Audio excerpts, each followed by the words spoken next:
meeting for the year. The FEC meeting has just ended, and it began with members of the Federal Executive Council commending President Bola Ahmed Tinubu for his stewardship of the ship of state in the last 1 year. Members of the Federal Executive Council also reiterated their commitment and support to the programs and the leadership of Mr. President. It's a brief one today. Not many items are on the agenda.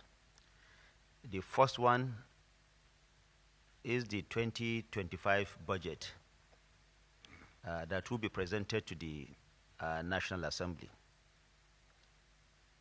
The second, of course, the Minister of Budget and National Planning will discuss that. The second thing is that we need to mention it here that the Federal Executive Council will from today, rather from the 18th of this month, be on recess until the 6th of January, meaning that there won't be any Federal Executive Council meeting during that period. Government is also happy to announce that, as we did last year, there will be free train service to all Nigerians from the 20th up until the 5th of January. Free train service nationwide. This is consistent with the President's desire to cushion the effect of transportation, especially to the most vulnerable Nigerians. Recall that this also happened in the last Christmas period and the Salah period, and President has also approved that this year, from the 20th to the 5th of January, there will be free transport service nationwide. The third item is that there is also a decision taken by the Federal Executive Council to rename the University of Abuja to honor elder statesman General Yakubu Gowon. The University of Abuja will henceforth be called Yakubu Gowon University. Of course, the processes will have to go to the National Assembly for all legislative work in that direction. But FEC has taken that decision to write to the National Assembly to change the name of the University of Abuja to Yakubu Gowon University in honor of the former head of state and our elder statesman. I have here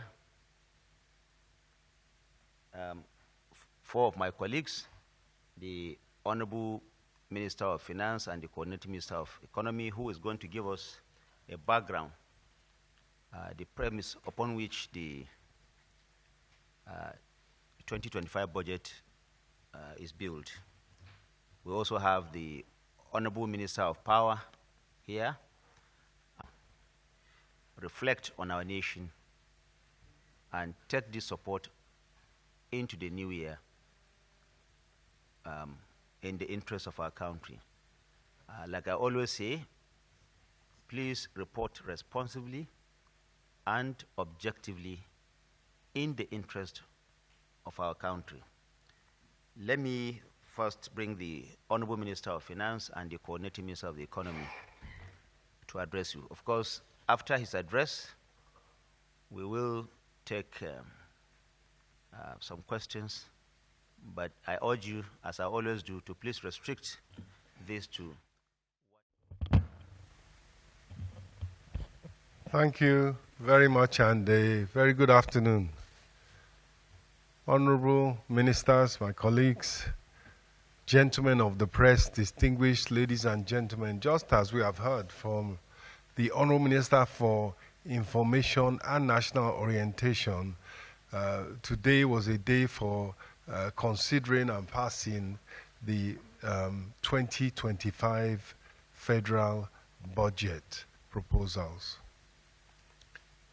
The context in which the discussion on the 48 trillion naira budget with a revenue of 35 trillion and a deficit to be financed by borrowing of another 13 trillion, the context in which it took place was one of looking at how far and how much progress had been made under the able leadership of President Bola Ahmed Tinubu over the last 18 months or so.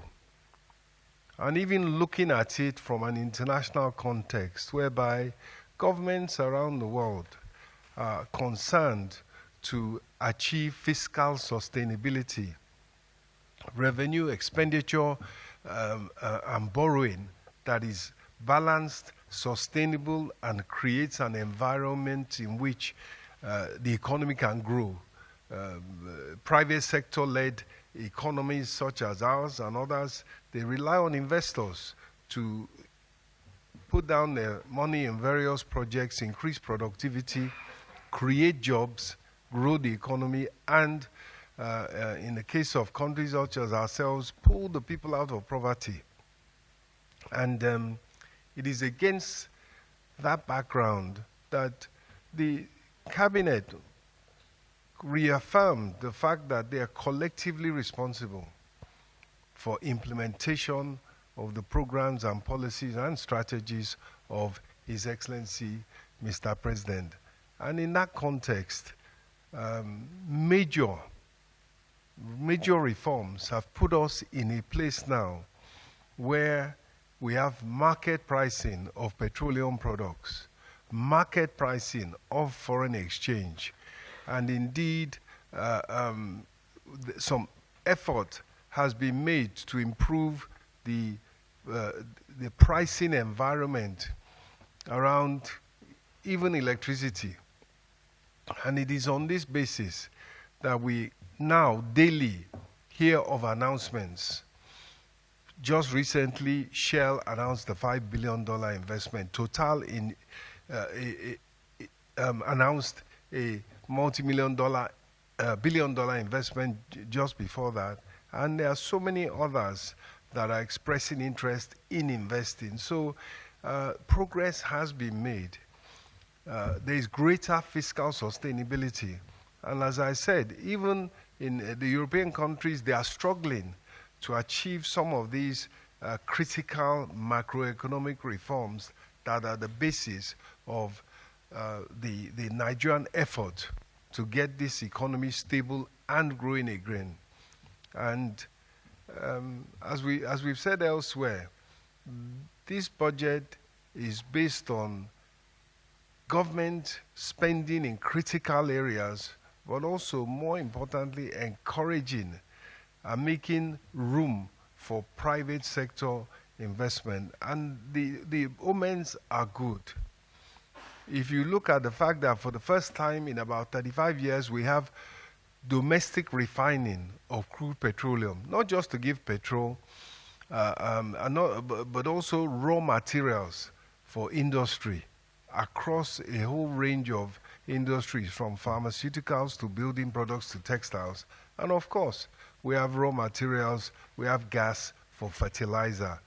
And it was against that backdrop that we now, and I'm sure my colleague, the Honourable Minister for Budget and Economic Planning, will delve a bit deeper into the specifics of the 2025 budget. Thank you. Honourable Minister of Information, Coordinating Minister of the Economy, and my other brother ministers, the Permanent Secretary, Minister of Budget and Economic Planning.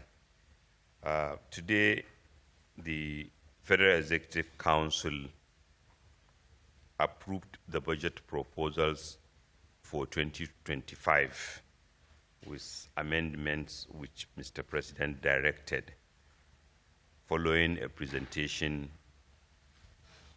to the Federal Executive Council led by the Director General of the Budget Office, Tinubu. The 2025 budget proposal articulates the federal government financial plan for the 2025 fiscal year and aligns it with the renewed hope agenda, the National Development Plan 2021 to 2025, and the earlier approved medium-term expenditure framework and fiscal strategy paper. It was designed to build on the advances in macroeconomic stability, security gains, infrastructure gains, human capital development effort, and creative industries, manufacturing, and all the measures that have been taken to expand economic activity, consumer credit, National Agricultural Development Fund, gas, CNG initiative, housing initiative, those all of them intended to build economic activity. And the successes noted in 2024, the successes achieved in 2024 were noted.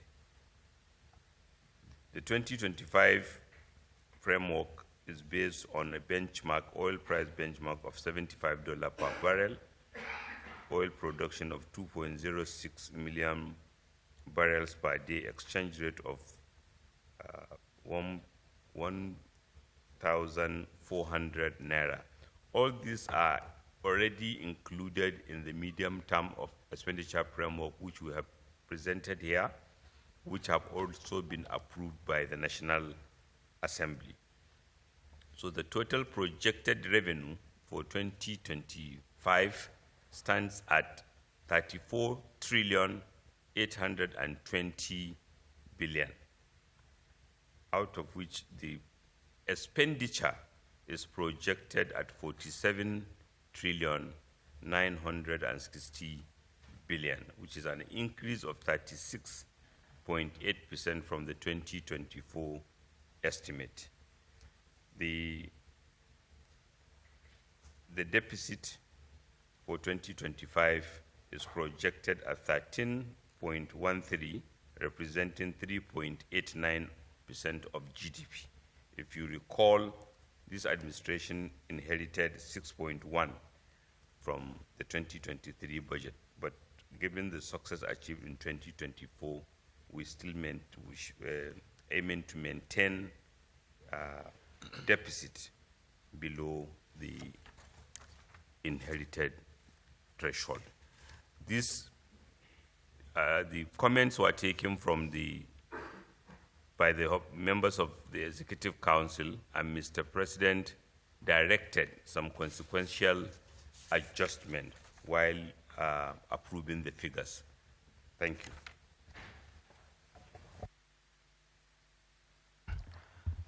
Let me call on the Honorable Minister of Power. Of course, there are some approvals around the power sector, but he may also wish to make some further comments on the parameters of the budget, 2025 budget.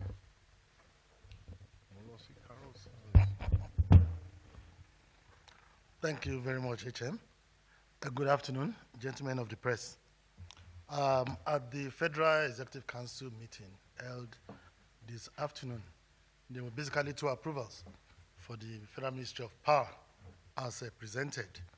The first was actually an approval for the award of contracts for engineering, procurement, construction, and financing for the implementation of the 330, 132 kV and 132, 33 kV substations upgrade under the phase 1 of the Presidential Power Initiative, popularly known as the Siemens contract, Siemens project. Subsequent upon completion of the pilot phase of this project, so the Federal Executive Council at today's meeting considered it necessary for us to move forward as promised by the President of the Federal Republic of Nigeria at a meeting he held with the President of the Republic of Germany last week, as we all know. The cost of this first batch of the phase 1 of the Siemens project that was approved this afternoon is 161,328,228 naira 68 euro, 0.68 euro. Once again, let me take the numbers. 161,328,228 euro.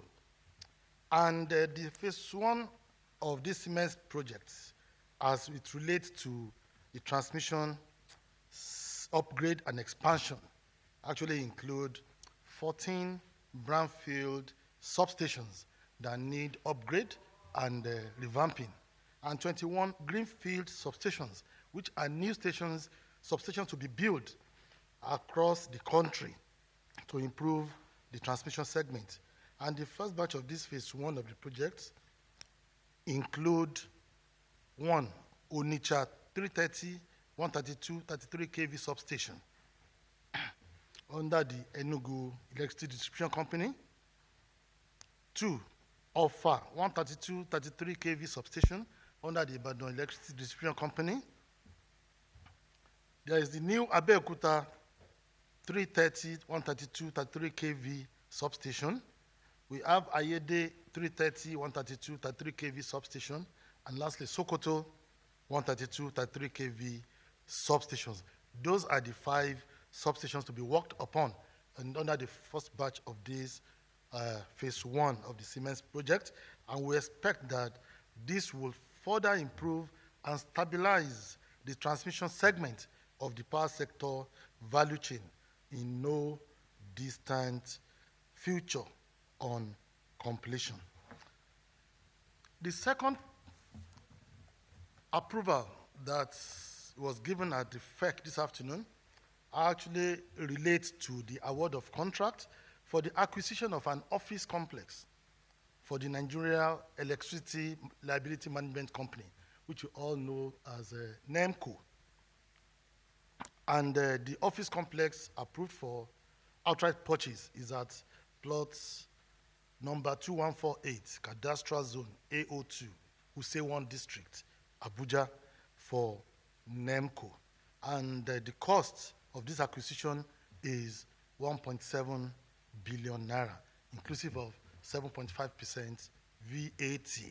We all know that NEMCO is a product of the Electricity Power Sector Reform Act of 2005, EPSRA, with a very specialized role to play in ensuring the success of the electricity sector reform. And the company currently resides in this particular facility, but it is expedient that the property be acquired to avoid the escalating rent, which is being increased regularly due to inflation. So this offer of outright purchase was opted for. And this will also enable the company to meet up with its expanded mandate and increase in staff strength to meet up with its obligation. Thank you very much.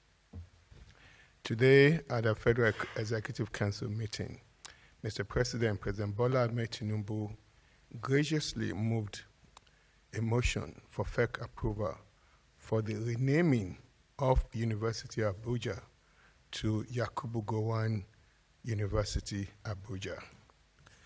This was Mr. President's motion, and this was moved in recognition of General Yakubu Gowon contribution to the stability of our country in upholding our federalism and the profound development that the country witnessed under the administration of General Yakubu Gowon.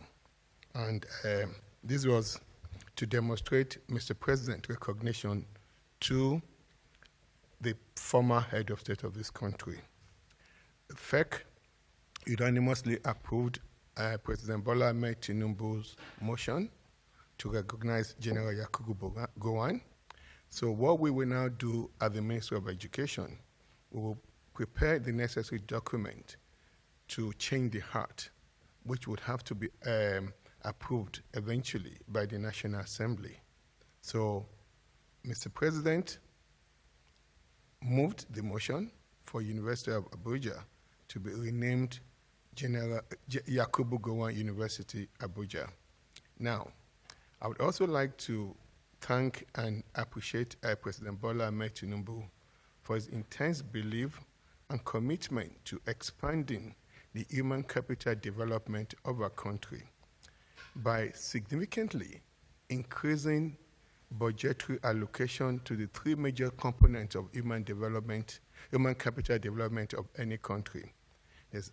Mr. President approved significant increased budgetary allocation to education, health, and social protection. So on behalf of these various ministries and on behalf of Nigerians, I thank Mr. President for his benevolence, for his persistence, and for his determined effort to continue to grow this country and his determined belief in the capacity of youth in our country. Thank you. About the rumor you are hearing or not hearing about the budget.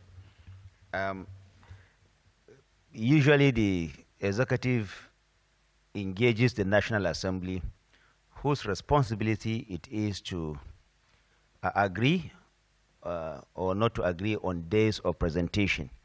That engagement is ongoing, and there is the possibility, if the National Assembly concurs, that we shift the budget presentation from tomorrow to the day after. There's that great possibility.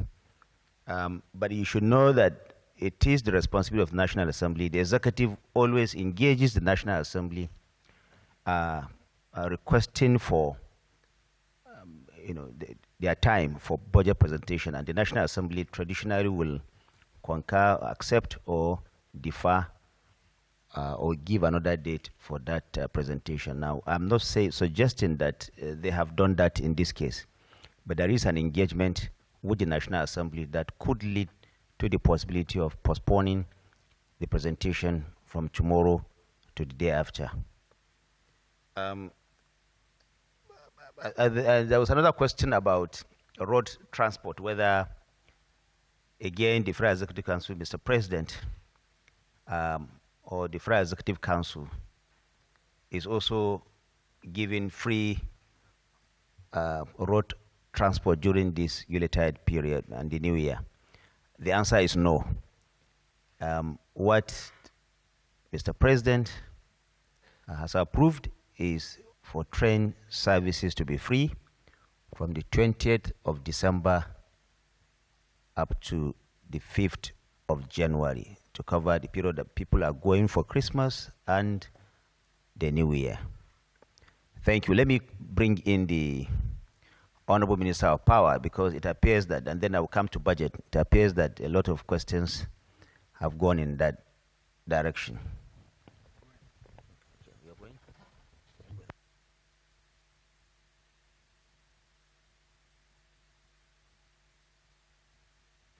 Thank you very much. And basically 2 questions for the Power Ministry. Like I mentioned earlier, that we had 2 approvals, which includes the approval for the first batch of the Phase 1 project of Presidential Power Initiative, popularly known as Siemens Project. Yes, I will say in the affirmative that there is need for us, there's a cause or reason for us to be excited with this approval. Because we've been on it for some time, and I'm happy that we're able to get this approval from FEC today, because before you take a paper to FEC for approval for a project, there are a number of background work that you need to do in terms of evaluation of the project's locations, concluding or negotiating the commercial terms, and concluding all the technical details, even including the financing agreements for this. So it took a while before we got to FEC this afternoon, and we're happy that we got the approval. In fact, the commercial terms, as discussed during the visit of the German president, was to expire 28th of December. So the approval of today is actually in a very good position to take out of that fear or risk of expiry. And let me also tell you that we have witnessed progress on this project.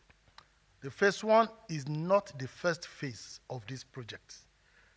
The first phase of the project was actually the pilot stage, which we used as a POC, which is the proof of concept, that we are convinced that this project would take us out of the energy crisis that we have in the Nigerian power sector. And the agreement was signed 2018-2019. Due to COVID, in 2020, it was delayed. And we also had a transition period, which did not allow this project to take off on time until this new administration came in. So the pilot phase also took a while for us to complete because it involves the importation, the installation and commissioning of 10 power transformers and 10 power mobile substations, making 20.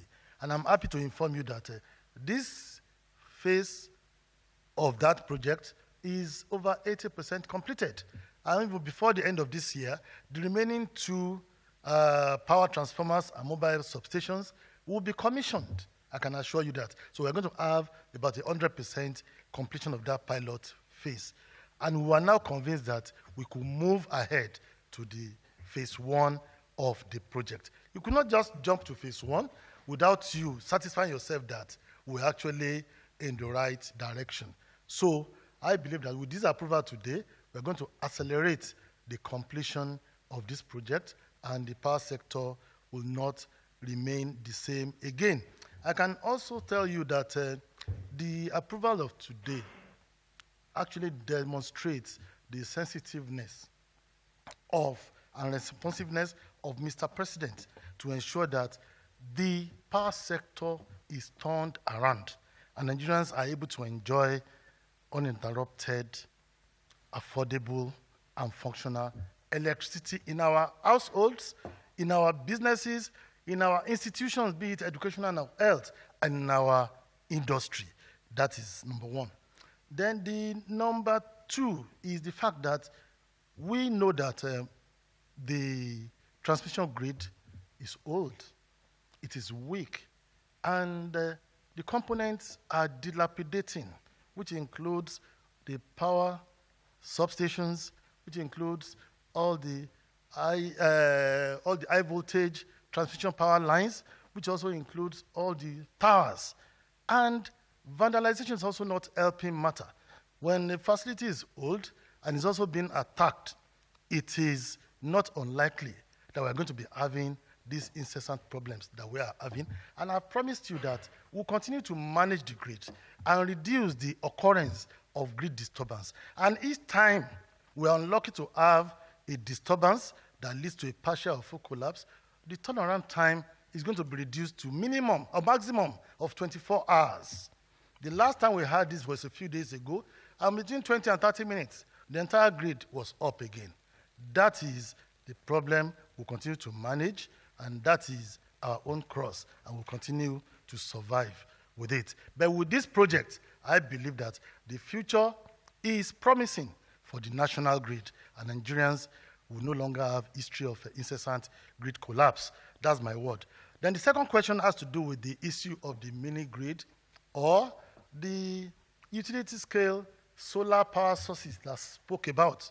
I mentioned it that the final and permanent solution to our national grid problem today is that we must regionalize the grid, or if possible, we need to have individual state grid which will be insulated from the national grid.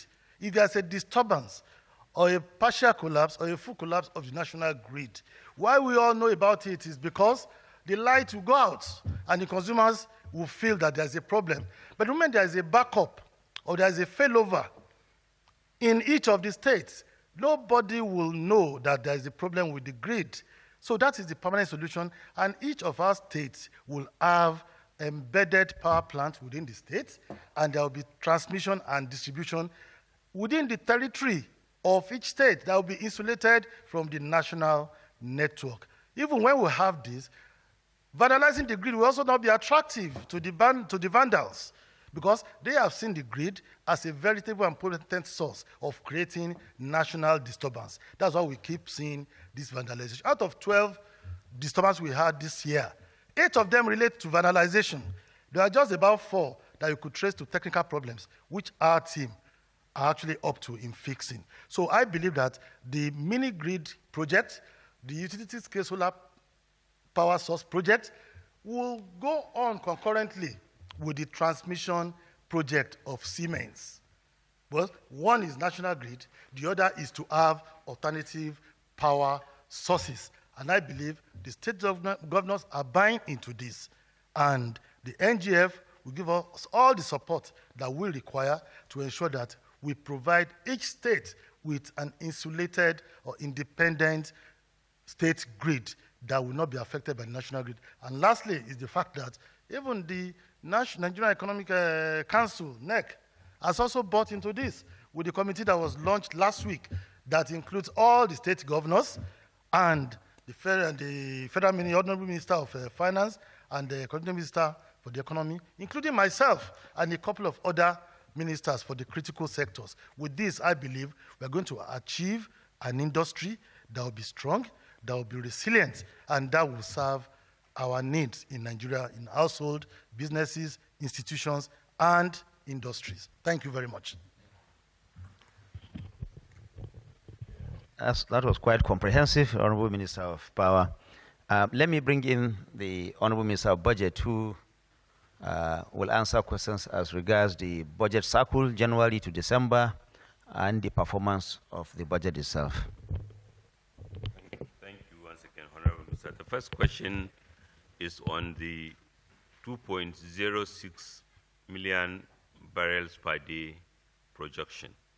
Is it achievable? I think that's very achievable, because we have done it before, and in fact our national planning considerations were by this time we should be higher than 3 million. And if you recall, NNPC have reported significant findings even outside the traditional areas of production, Kolmani and Nasarawa State, among others. Mr. President's view is that in the last 1.5 years, we have made significant gain in security because of the investment in defense and security, which is our second priority area. Mr. President has been very mindful of the need to provide security to support domestic production, both in oil and in other sectors. And he believed that enough time has been given, and the gains in security supports that both domestic production, as we are seeing in agriculture, in solid mineral sector, and as well as petroleum sector, should be on the increase. And these estimates came from the ministry, from the regulatory agency, supported by the ministry and the companies, particularly NNPC. This is what they said their technical capacity, meaning what they can produce, is even higher than this, subject to infrastructure, evacuation infrastructure, particularly pipelines. So this is not too ambitious, but Mr. President accepted it, and he's going to hold people by account on these numbers. Secondly, on the there was a question on the capital component of the budget. The capital component of the budget is at least 33% of the budget. And when you take debt service, it's even much higher. With the performance, sorry, yes, Then there is performance. There is a question on the budget cycle. The budget cycle itself is a process because before a budget is presented, medium-term expenditure framework and fiscal strategy is presented to the National Assembly. And that sets all the assumptions and, so to say, bound upon which the budget itself will be drawn. And you may recall that we presented the medium-term expenditure framework, and based on that, the National Assembly had approved. So that is the first major element that determines achievement of the budget cycle, in fact, a major one, because everyone knows the budget size and the assumptions. Secondly, when Mr. President was presenting the 2024 budget, which is a renewed hope budget, he did two things. He called on the National Assembly to ensure that they do their oversight function and interrogate everything that is done by the executive. And they have been doing that. So that has narrowed differences between the executive and the legislature. Equally, Mr. President directed in the budget speech of 2024 that all MDAs, in particular ministers, should respect the National Assembly, should ensure that they engage in order to generate confidence and provide transparency to the implementation of the budget. Again, that, I believe, has helped in improving confidence between the executive and the legislature, to the extent that Mr. President is determined to present the budget within the next 48 hours. It may be tough, but given all those confidence-building measures, we can't prejudge the National Assembly. But we believe that the National Assembly will expeditiously consider, given the track record, given the confidence, given their sense of appreciation of the relationship with the executive, particularly with Mr. President. However, I need to say here that our Constitution have always anticipated that even if a budget is not passed by the 31st of December, the executive can continue to incur expenditure, operate and spend money so there's no going, and it's a constitutional, and it's one of the ingenuity of Nigeria's constitution. So yes, why we hope the budget will be done, signed, but no spending will be impaired or will not be able to be incurred, because the Constitution anticipates that it could be the case that budget may not be passed before the end of the year. The performance of the 2024 budget. The 2024 budget has a revenue estimate of 25.8 trillion. As of 30th September 2024, revenue inflows amounting to 14.55 trillion, which is 75% of the prorated. I'm sure it's higher now, because given that this is as of 30th September, driven by robust performance in non-oil revenue stream and the courageous deregulation of the petroleum sector. So the nation is no longer bleeding, and the benefits are being seen.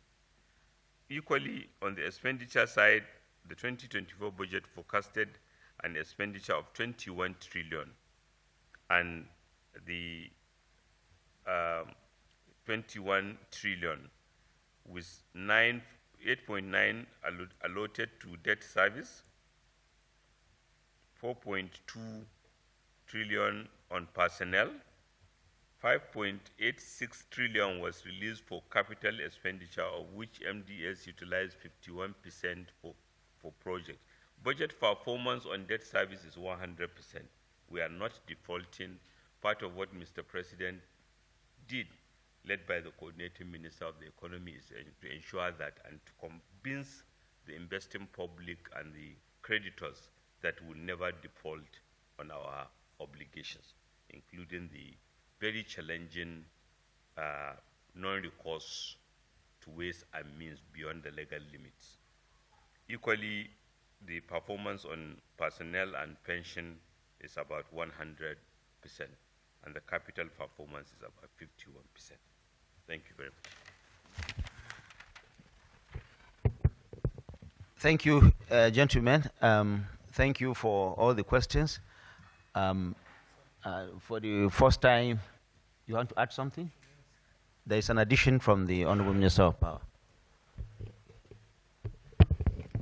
Sorry, I just realized I missed out one of the questions which I need to address, which is apart from the utility solar source, which will help the state, the issue of the mini grids that you mentioned, which are actually meant to light up or expand energy access to our rural areas which are currently unserved or underserved, and also our educational and health institutions, which we have mini grid projects for. The idea of that is to improve energy access to the rural dwellers and also reduce the burden of energy costs on our tertiary institutions, that is the universities and the teaching hospitals. As at the moment, almost 13 or 14 universities now have mini grids ranging from 2 megawatts capacity to 12 megawatts. We have a number of them to be commissioned by Mr. President, solar power sources. Abuja is ready with 4 megawatts. Maiduguri is ready with the teaching hospital and the Federal University for 12 megawatts. Calabar is ready with 8 megawatts. NDA, Defense Academy, is ready. A lot of them are ready for commissioning, and I believe that the Minister of Education will also be excited with this, because this will complement the grid power sources to our federal universities and teaching hospitals. They are social institutions. They are not business places, so it is tough on them to meet up with all these energy bills. But with these mini grids, which are funded by government, it will reduce these energy bills. But with these mini grids, which are funded by government, it will reduce the burden of energy source. And lastly, on the budget, as presented by the Honourable Minister of Budget and National Planning, the capital expenditure proportion, like he mentioned, of total budget is 35%. But of net budget is 60%. If you back out the debt service and the statutory transfers of almost 20 trillion, you have the 27 trillion left in budget expenditure. Out of this, 16.6 trillion is for capital and is 60%, while 11.1 trillion is for recurrent expenditure, which is personnel costs, and overheads, which is just 40%. So for your consumption, it's 60-40. Thank you. Thank you. Your attention, gentlemen, and as we close for the year, once again, let me thank you for the work you are doing to enhance democracy in our country. And I will close by saying, please continue to report responsibly and objectively to advance democracy in our country. Thank you very much. Happy holidays. Okay. I don't think you have been heard. Coordinating minister. Coordinating minister, that.